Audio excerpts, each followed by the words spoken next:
Recording studio Ladania. अभी आप सुन रहे हैं बिट्टू यादव की शानदार प्रस्तुति।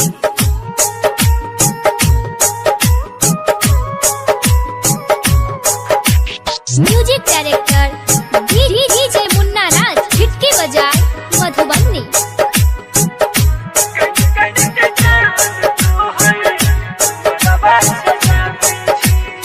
आप सुन रहे हैं संदीप सुमन को।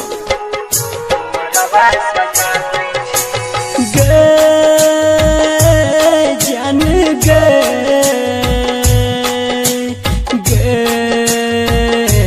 जान रही तू जान हमर केकरो नहीं बताबै छी। रही तू जान हमर केकरो नहीं बताबै छी।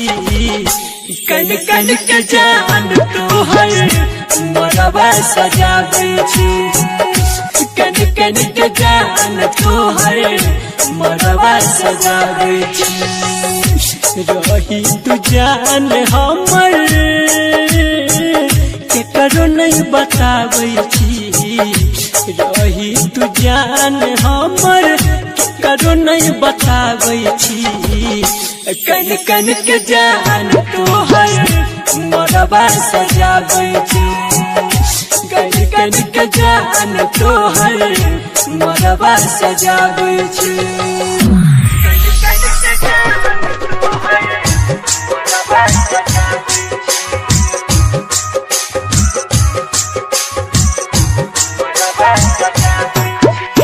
डीजे मुन्ना राज, डीजे मुन्ना राज, खिटकी बजाए मधुबनी, खिटकी बजाए मधुबनी। Mix by Bittu Yadav. आगे एलो न किनको तोरा हमर ख्याल गे। दूसरा नाम के मेहदी से हाथ कर ले लाल गे। गे जान एलो न किनको तोरा हमर ख्याल गे। दूसरा नाम के मेहदी से हाथ कर ले लाल गे। कैरी के प्यार तोरा से बहुत पछताबै छी।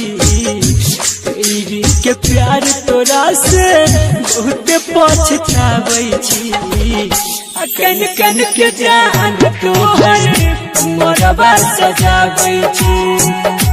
कन कन के जान तोहर मोरबा सजाबै छी।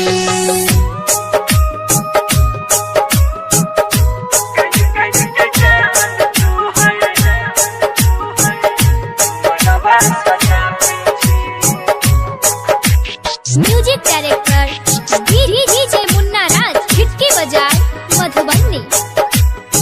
हाँ, म्यूजिक रिकॉर्डिंग स्टूडियो लदनिया। आगे पहिर का जान तोई शादी के जोड़ा गे। चल जोबे छोड़ का हमरा होते सवेरा गे। आगे पहिर का जान तोई शादी के जोड़ा गे। चल जोबे छोड़ का हमरा होते सवेरा गे। राइटर बीके के दुनिया उजारै छी। संदीप सुमन के किया दुनिया उजारै छी। कन कन के जान तोहर मोरबा सजाबै छी। Mix by Bittu Yadav.